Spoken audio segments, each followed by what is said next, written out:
Hey, good morning, everybody, and welcome to Wake Up Missoula. I'm your host, Scott Ramp, here to usher you into May 8th. It is the middle of the month, and the city of Missoula decided not host a city council or committee meetings this week. So I have a pretty short show for you guys, but they did post some things online, as well as talking about some of the things that are happening within the city. So we have some posts from the city of Missoula's website, and we have some information from Engage Missoula. But here are some of the projects that are going on right now. So the city of Missoula, Missoula Redevelopment Agency and Missoula Parks and Recreation have prepared the necessary documents to finalize the sale of land of the Midtown Commons project to Miramonte Companies, LLC, that developer who's going to be building those kind of mid-level homes in that particular area with the part of a 1.6 acre public park connected to the Bitterroot Trail, new streets and sidewalks, street lighting, utilities, landscaping, and the right-of-way. So this process will require approval of a purchase and sale agreement between the development agreement, and it will be reviewed by 4 governing bodies: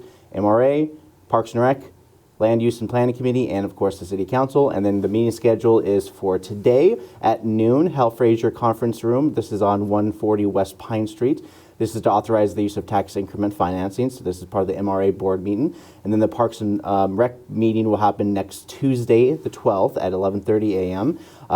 Headwaters Conference Room. Land Use and Planning Committee tentatively will be working on this on the 13th. So it's a fast-moving process. And then on the City Council meeting on the 18th, they'll finally put this pen to a vote and be able to decide moving forward with the sales agreement and development agreement of this particular site. So there's some things happening, and so public comments are welcome in these meetings and can be submitted online through links found in the meeting agendas or made in person at each of those meetings that I just mentioned. Applications for boards are open for those looking to be part of the city decisions and recommendations. You can go to the website and read what I'm about to tell you. Serving on boards and commissions is a rewarding and valuable experience. Have you ever thought about getting involved with local government? It is a good first step for people who are looking to get into politics and getting a name recognition within the city, because a lot of times people who work with the city get that city local bump. Of course, they're always welcome to have people who get a coalition growing here in the city of Missoula to help grow. And it's like one of the things, we are represented, the idea that each person is a representative of their community in one way or some form. In a lot of ways, this is a great way for you to give back to your community. And a part of these boards, here are some of the openings for anybody who wants to be a part of these boards. Affordable Housing Resident Oversight Committee. So these are the decisions that are made for funding things like the United Way of Missoula's affordable housing projects, affordable housing programs, impact fee advisory committee. So when a developer wants to get some money or their development's going to impact the community in a somewhat negative way, and so they have these impact fee advisory committees there to put in some fees associated with developments, and that's part of that. Historic Preservation Commission, so this is one of those things that has to do with a lot of old historic registered buildings and the historic overlay in a lot of areas here in Missoula. They're always looking for openings there. They also have the MCTAC, otherwise known as the Missoula Civic Television Advisory Commission. So this is technically the City of Missoula's advisory board for MCAT. So all the stuff that we do for city council, local government meetings and stuff like that, there is a board just for that, and they're looking for people to fill that board as well. City Planning Commission, this is for folks familiar with zoning and permitting. The UDC is something new, and people who are interested in zoning and that kind of stuff can apply online at ci.missoula.mt.us. Local Emergency Planning Committee, so if for anybody who's interested in disaster relief, FEMA related emergencies to health outbreaks and more, and I'm assuming they're planning to tree prune with wind resilience and fire season preparedness. So that's one of the things, is that thinking about those kind of things, and they're the ones to go to in terms of like issues with like bears and whatnot. So they'll, part of this will also held the last night they held a public meeting in the Lincoln Hills and Lincolnwood properties plan, in which they tackled stormwater issues. So the neighborhood's lack of sufficient drainage infrastructure resulting in frequent ponding and localized flooding. These are some of the few existing stormwater quality treatment measures in the service areas. The primary purpose of this project are to assess the issues, develop alternatives, and select a preferred solution for each of those 2 neighborhoods. And so far, the city is investing $24.5 million in the downtown improvement project from reducing lanes to the hip strip to the two-way conversion of Main and Front Street. This is called the SAM project, Safety, Access, and Mobility. The takeaway was reduced parking in the areas to promote the multimodal approach the city's after. Also mentioned that the funding, some of the issues some people have are local businesses who are worried about the lack of parking. The original wanted to kind of keep Main and Front Street the way they were, but part of these federal grants is that to improve safety, the concept of double threats, otherwise known as two-lane one-way streets, are untenable in the modern safety standards of roads. So part of that has to do with the SAM project. So as also part of like a nice little wrap up, because last week we mentioned the trailer park North Star Tenants Union showed up to the council meeting to bring attention to the property management plum that tripled their monthly rent from less than $300 per month to $800 in less than 3 years. They formed a union like those in Harvey and Travis Village to combat the growing prices at home type is a very landlord favor in those captive markets, which are very much about those trailer parks in general. And part of this is that one of many issues growing in Missoula with property owners putting blame on the raising of taxes, but many didn't even bother to get tax relief for the long-term rentals because they are out-of-staters that own essentially Montana properties and probably cannot be bothered to look into local state policies when it comes to those kind of like homesteading, long-term rentals. Because, you know, anybody who has a long-term rental is able to get tax breaks from the state if they have people renting there for longer than those 7 months, which is part of that Homestead Act that passed in the last legislature in the state of Montana. So also wanted to give you a little bit of roundup. Also, the farmers market is happening again this Saturday, every Saturday, and there's so many other things happening in a somewhat recurring event when it has to do with the Asian market, otherwise known as the Moonlight Market, which is going to be happening on Saturdays at 6 p.m. Then you got your typical farmers market at People's Market and the Clark Fork River Market, essentially from 9 a.m. to 1 p.m. Roughly those times, a lot of times they start at 8 a.m. A lot of times, from what I've seen, it's like 9 a.m. to 1 p.m. It seems to be the best time to show up for those kind of things happening over the weekend. Heck, I'm already talking about events. I might as well just jump right into some of the events that are happening this weekend. Spring Market, Holy Spirit Episcopal Church is happening at 9 a.m. So these are the spring kind of sales in which they do rummage sales. So anybody interested in doing that can be a part of that. Stroller Strides Mommy Me workout classes is a daily occurrence happening Monday through Friday at Bonner Park at 9:30 a.m. Missoula Food Bank meal distribution. This is at the Missoula Food Bank. Anybody interested in taking advantage of the cheap federally subsidized food? It's a great way to save some money if you're trying to shrink your wallet. So, and also Westside Theater is holding their own bear bait dance Pilates drop-in class. So if you're ever interested in Pilates, that's the place to do it. Tiny Tales here at Missoula Public Library every Friday at 10:30 a.m. It's a great way for kids to get engaged with reading. Lunch at the Missoula Senior Center at the 11 a.m. every day.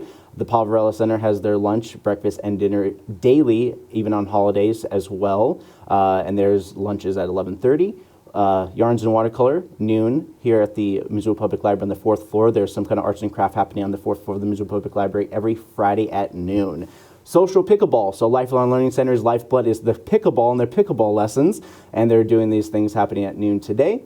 All Abilities Art Club at bass, so if you're interested in learning anything about bass, it is for folks living with disabilities, and they have an All Abilities Art Club for that purpose. Young Adults Writers Group at 3:30 p.m. here at the Missoula Public Library, and there's also Learn Computer Animation with Blender here at MCAT, so if you're interested in 3D animation, Blender classes are the best place to do it. We do it every Friday at 4 and every Monday at 6.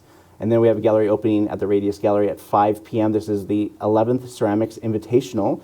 It's the work of 6 artists from across the country. The collection of brilliant, conceived, crafted, functional, and sculptural artworks collectively demonstrates the power of and potency of the medium.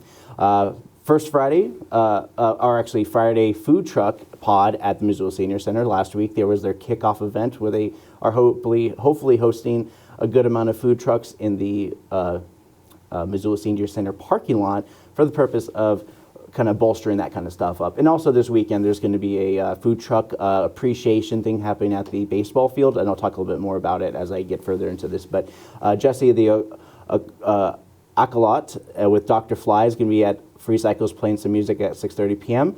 Folklore Societies is going to be at the Elks Lodge Ballroom doing some country dance, folk dancing, that kind of stuff.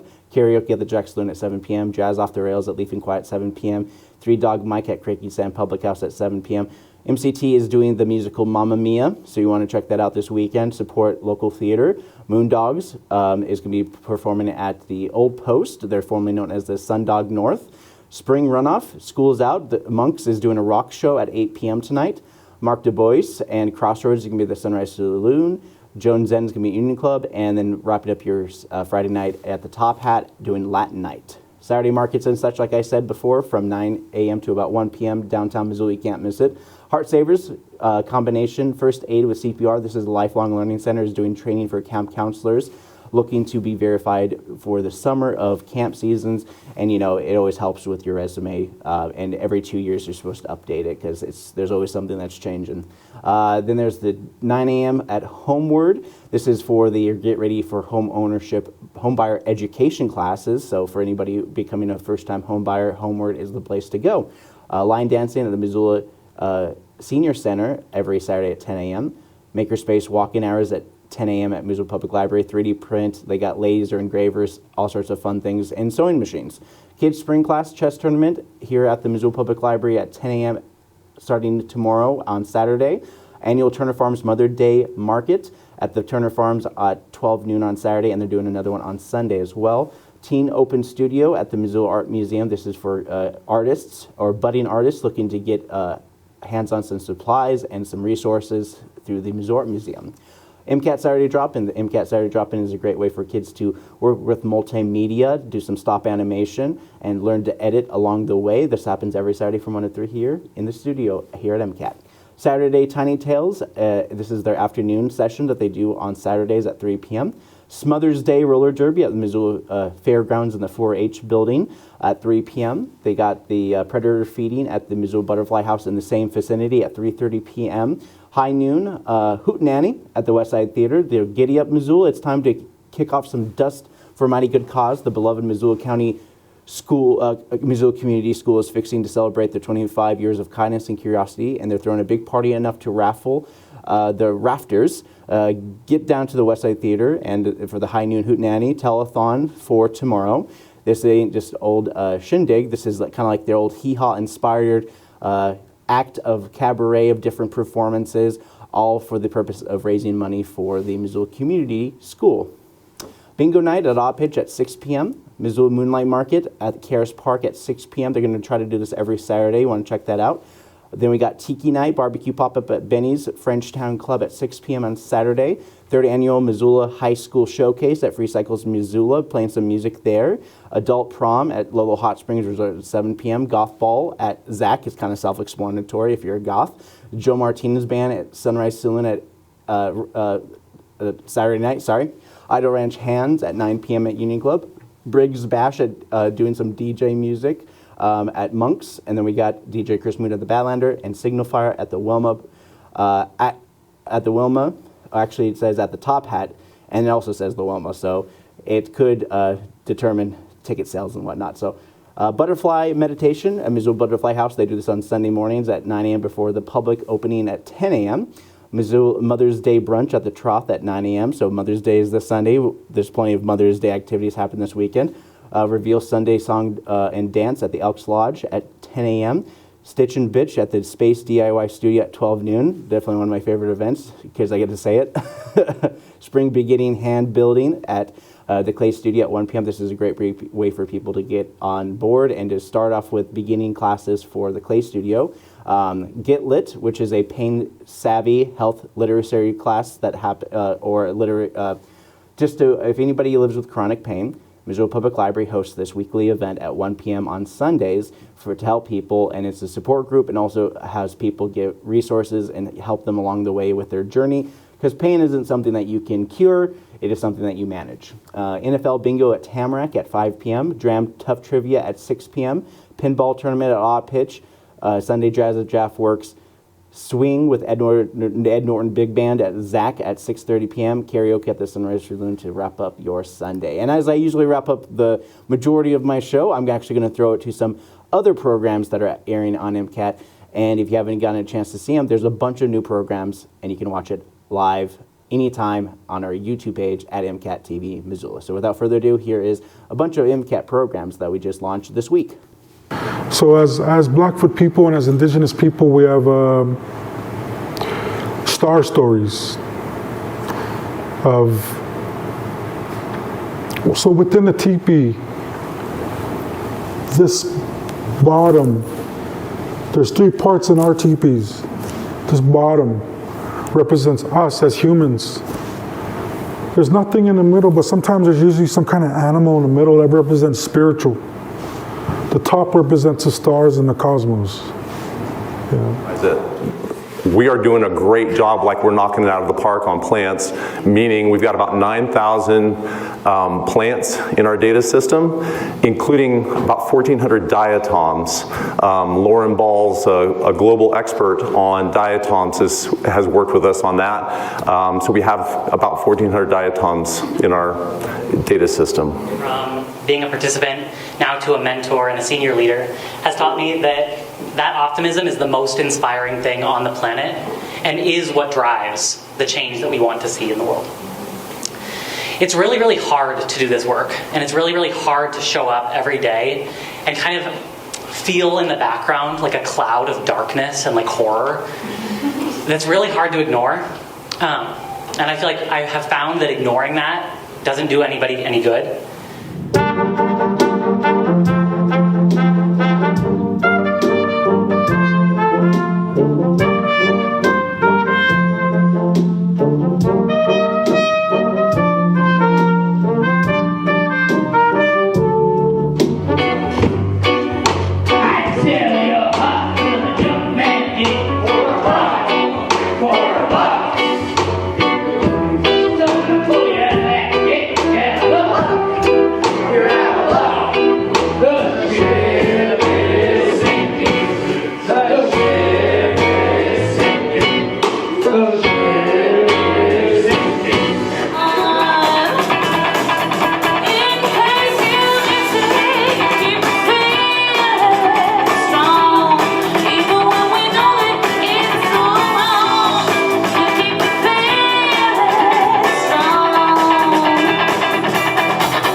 So those are some of the new programs going to be airing on MCAT for you guys. You can watch it anytime on our YouTube page at MCAT TV Missoula. I got another Dubbin Stuff for you guys later today, but we're going to talk about some movies that are coming out this weekend. It's time for Pre-Critic, where I prejudge a movie based on absolutely nothing but my biases towards movies in general. Welcome to the world of Mortal Kombat 2. Welcome to Get Over Here and Toasty in the game of the world of Death Tournament with magical abilities to kill and overcome death, I guess. Good thing about movies is that you can kill off your characters, but TV shows tend to keep them around. Contracts beyond the point, you're right? Well, welcome to yet another aging action star looking to revitalize his career with one last thrill, and just so happens to be brought up in a world tournament that will decide the fate of the Earth, because fighting tournaments give our world a chance to fight on an even plane. So the whole idea is that there's like another world that wants to take over Earth, but they do a tournament in lieu of it. It's kind of like when you say, okay, so we're going to make this rugby game decide the fate of who's going to take over your country or planet or stuff like that. So that's the equivalent of the Mortal Kombat tournament, and people die and things happen. So most likely what's going to happen is that the bad guys who come from various realms, Netherrealm, all that kind of stuff, they are going to betray the tournament rules and try to do any kind of wheeling or dealing to try to get their people up on top, because I guess they think that the people of Earthrealm have the power of underdog and plot armor, which they do because it's a movie. All right, and then we got The Sheep Detective. This one is based on a book series, a beloved book series that I personally never heard of, but I understand that there is some things with that. But from the kind of idea of like Babe Pig in the City, this one's more about sheep who find out that they're Hugh Jackman, their farmer guy, who after reading a book proving actors can read, gaslighting his sheep into a weird coping mechanism after he dies, and they must to find out who did it. So he dies. They think he died of nefarious reasons. So, you know, it's kind of like watching Babe Pig in the Noir City, but the pig is a multiple sheep, and the suspects are getting the farm and probably aim to sell it for some real estate or interstate road or displaced. Regardless, the sheep are getting kicked out of their farm, so this is within their best interest to do something to stay in their farm despite being animals. So at least it'll be a better adaptation than Seth Rogen's Animal Farm. All right, I only call it Seth Rogen's Animal Farm because he's in it. But anyways, we have a documentary about Iron Maiden. You ever heard about the late stage hair metal rock that goes harder than Metallica and AC/DC? Well, not so much, but their album cover. Geez, look, just their album cover is one of those things where you're just like, oh, I want to get this for the album cover. And that's the thing. I honestly don't know them beyond most of their very like genre-defining album covers comparatively. I've heard a couple of their songs, and unfortunately, it's the idea like when you listen to it, it's like, oh, I've heard this before. And, you know, it's kind of like, I hate to sound like old man yell at clouds, but it's very much like that. But anyways, this is a documentary based on their lives. You're going to have probably have some celebrity cameos. You can have the band themselves talk about their life and upbringing and stuff like that. So at least it's not a musical biopic where the person has to think about their whole life before going up on stage. Every time there's a musical movie, I always have to say that. All right, so those are the movies coming out this weekend. I have a brand new Dubbin Stuff from the 1953 movie, The Moon is Blue. And that's about enough of this. Keep your hands to yourself. My hands are full and I can't open the door. Oh, that's my husband. Some man he is. Can't even lift a whole box and open a door at the same time. Oh, hey, honey. Man, I tell you, this box is full of stuff. I don't know what it is, but some guy got the... Oh, that's just Raphael. He's harmless. well, aren't you going to tell him about us? I'm not... He's shot. Everyone knows your secret. So you're the gay best friend, Raphael. Honey, he's not gay. He's deeply closeted. Still? Honey, you promised, but...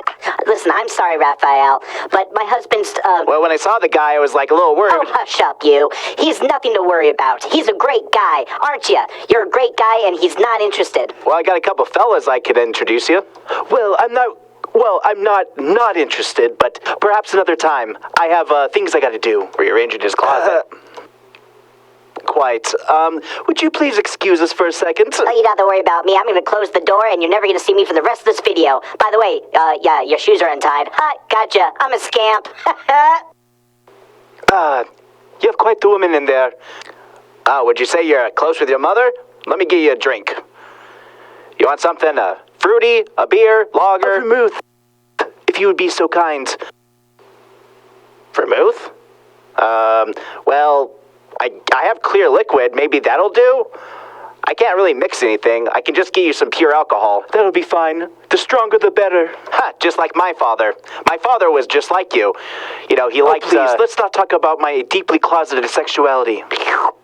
Well, you know, my wife told me that you were coming here and wanted to talk to me, so what is it? Well, I have a business proposal for you. All right, shoot. Well, my idea is to have... I'm all ears, tell me. Well, let me tell you something. Oh, no, let me tell you something. I heard you wanted to add some more stuff. Could you just stop interrupting me? I'm trying to tell you my idea. It's for a foyer. You mean that small section? I mean that potential space. I'm listening. Go on. Have you ever wondered what the foyer was even for? Shoes, coat. Yes, but what if you use that space to capitalize and make some money and use it for potential security reasons and put a camera out there? I'm a foyer specialist. I'd be able to remodel your foyer for a reasonable price, and you'd be able to maximize all sorts of things from it. Mm-hmm. Oh, I'm listening. Okay, then. Perhaps maybe I'll print out some examples for you. Maybe do a little slideshow, and then you'll see the kinds of things. Can I have a theme foyer? No, I don't really do themes. I just, I have pre-made ideas for the foyer. Wait a minute, did you say a theme?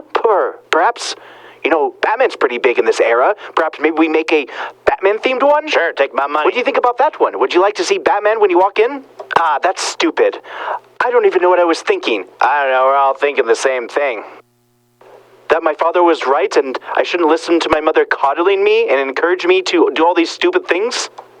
No, I mean, you should actually make the Batman-themed foyer. Oh, so now you want the foyer. After all this time, you want me to do a custom foyer for you. If it isn't too much trouble, maybe just make all sorts of fun things. I don't really know what I'm doing, but I'll give it a shot. Perhaps next week? I changed my mind. I don't want to think about Batman anymore. Sorry.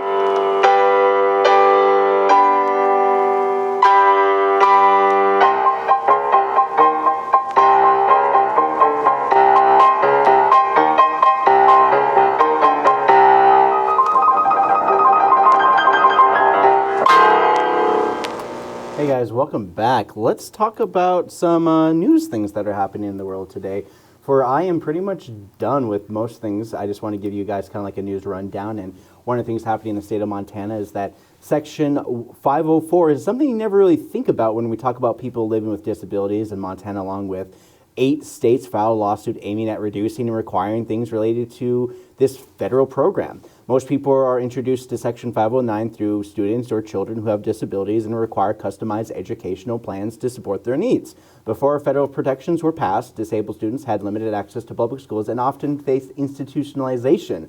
The legal case, originally filed in 2024, was amended in January, and then filing, the state attorney general Austin Knudsen argued that the federal policy was now created a broad and nubious requirement to provide community-based services in federal funded programs and eliminate institutionalization for people with disabilities, regardless of whether it is appropriate in a given case. And then Texas versus Kennedy, the court case that was filed on this as well, was cited in the story as a pretense to some of those mechanisms being threatened. The state want to block enforcement of these updated rules, which they claim infringe on the state sovereignty and create unfair obligations for accepting federal funds.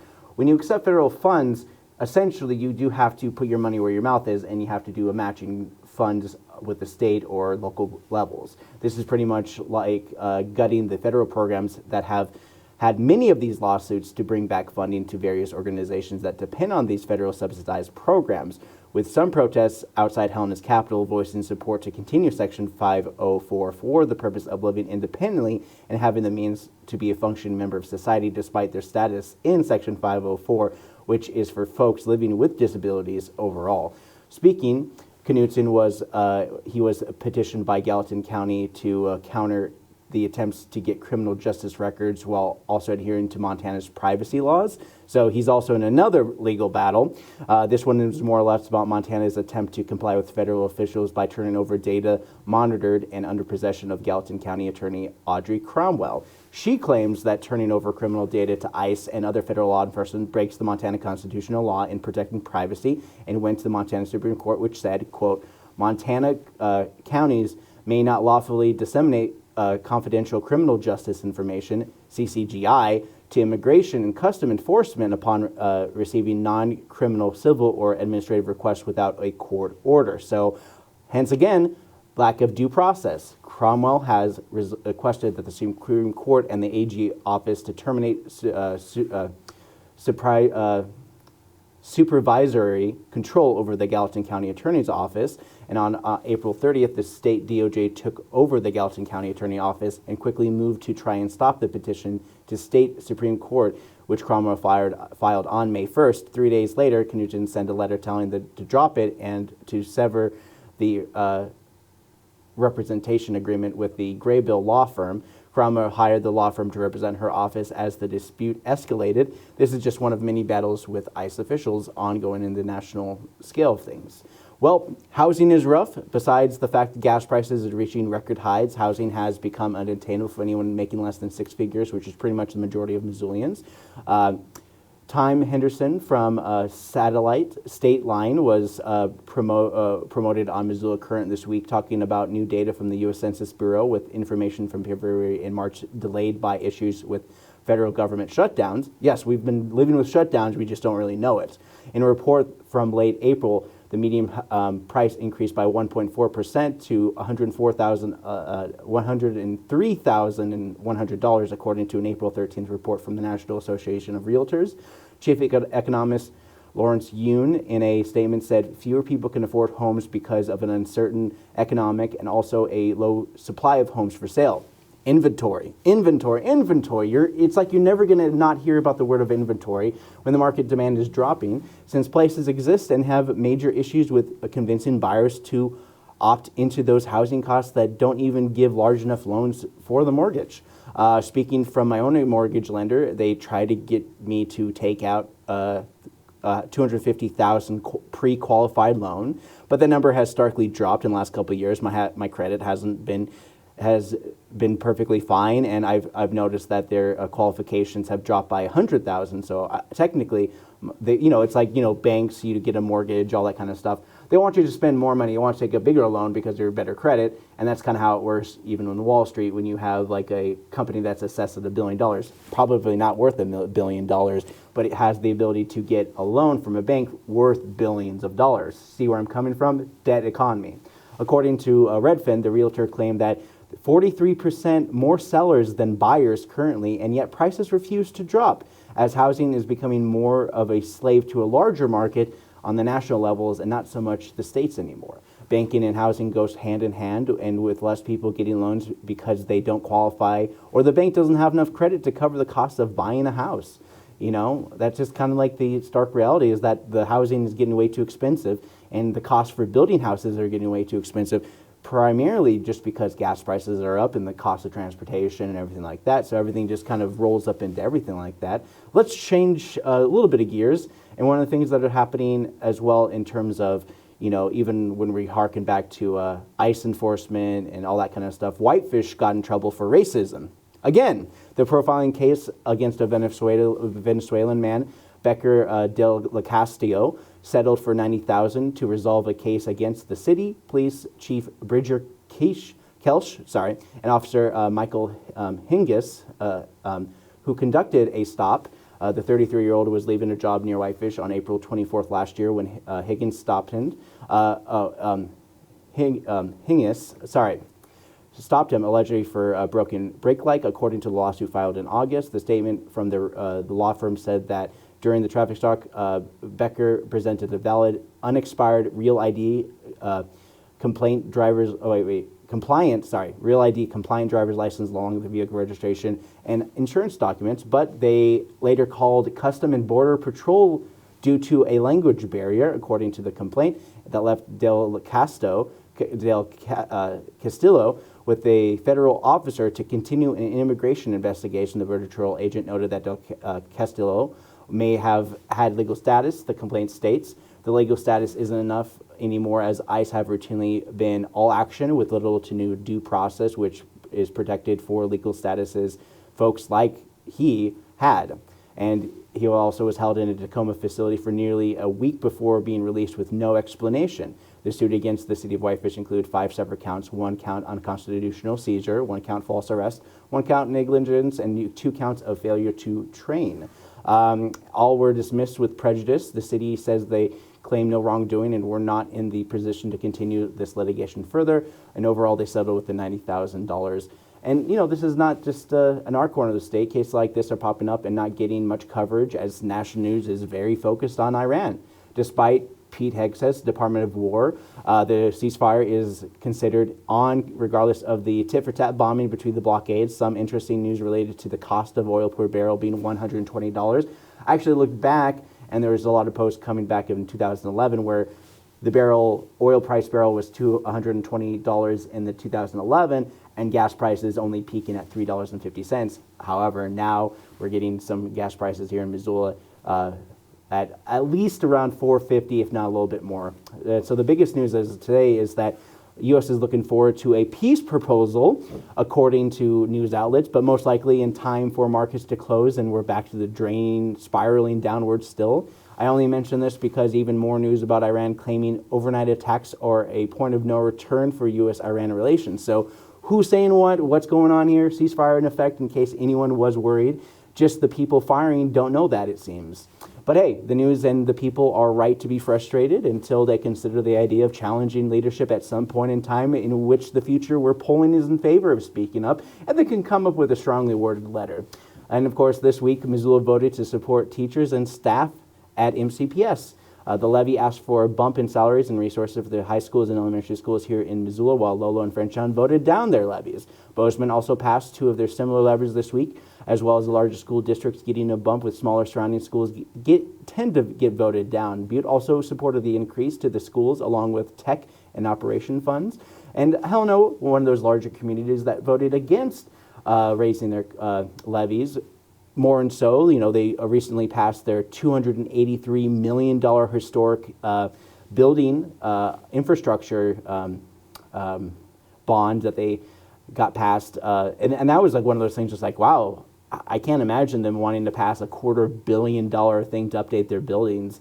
But they got it passed, and then this year they asked for more money, and sadly, Helena did not support it, which you can clearly see the trend. They asked for $383 million one year, and then they asked for a couple more million the next year. It is kind of like one of those things. You can understand where people are going to be like, I'm a little bit reluctant to that, but the 80% of state covers was the big part of the locals' attempt to cover the difference, which is 20%. Local communities, MCPS, Lolo, Bonner, all those places have to cover 20% on their own, which tends to cover the costs of teachers and on their salaries. So Billings also wanted to keep up with inflation, but they failed to convince their community to pass their $5 million levy. This is just a small ask compared to the $88 million they're putting efforts to update their infrastructure as well. So they're going to do another big push for their thing. So also some recent news, as well as some weird news happening up in Glacier National Park. Some weird land that kind of fell between the cracks of private ownership. So in some ways, this was bought up by a couple out of California, and they decided to build a 3-story building in that Glacier National Park for their own private home. So part of this, community members and people came forward and be like, hey, you can't do that. What are you doing? What's going on here? And so McDonald Creek in Glacier National Park is at the center of a waterfront property which got pushed back after a 3-story building started popping up. Apparently, there's some private land in the area that sold to this couple out of California, and the suit followed under the reason of protecting soil and water within the Flathead County, except within the city boundaries of Kalispell and Columbia Falls, which is the closest jurisdiction. Following the complaints, the Flathead Conservation District sent staff to the construction site and determined that the structure violated Montana's stream protection laws, commonly known as the 310 law. But in late 2023, the couple sued the Conservation District, kicking off a lengthy legal battle up into the point where they reached the Ninth Circuit of Court, which, a federal judge later ruled that the couple's favor, but the Flathead Conservation District, joined by the grassroots Friends of Montana Streams and Rivers, made up of local residents around West Glacier, appealed the decision. Last month, the 3 court judges affirmed the lower court's decision. So what happened is essentially land that was private but not controlled outside of some kind of conservation district, which doesn't delve into private property rights, opened the door for some kind of unregulated home types, which for people living in county or state land have more flexibility than more cities that have relatively tasked with updating their zoning maps. So, building types, home place types, impact fees, all that stuff is kind of out of the woods when it comes to more public lands, but they have private ownership on some of those private lands, which isn't unheard of, especially if you're driving down the highway and you see like a barn or a ranch. They have a good amount of land that's privately owned, but then they're surrounded by federally public land. So it is kind of like one of those things. And currently the home, visible from Camas Road, remains partially built. So those are some things that are happening in the future. It's kind of like when, Save Holland Lake. That was a big part of that too, because that was privately owned, but also managed in that regard. They wanted to expand a little bit more, so they asked permission to build out into the public lands, which is why they wanted to save Holland Lake, because that public land was access to Holland Lake for people to get access, and because a lot of times these lakes tend to be surrounded by private owners that restrict or just outright ban access to the lake. So it is kind of like one of those things, and land and water usage in the state of Montana has always been contested every so often, and this is just one of those many fights. All right, so I don't have much to say, although I did have more than 40 minutes of things to say, but I want to thank you guys for joining me. And for Wake Up Missoula, I'm Scott Ramp. I hope you have a wonderful weekend. Check out our blended classes. We have editing classes. We got our summer camps this summer. We still have plenty of room in 2 of our camps. I believe it's documentary camp, and I believe it's horror camp. But yeah, you want to check that out, mcat.org for more information. And as always, you can find me on my YouTube page, Wake Up Missoula. And for Wake Up Missoula, I'm Scott Ramp. Take care.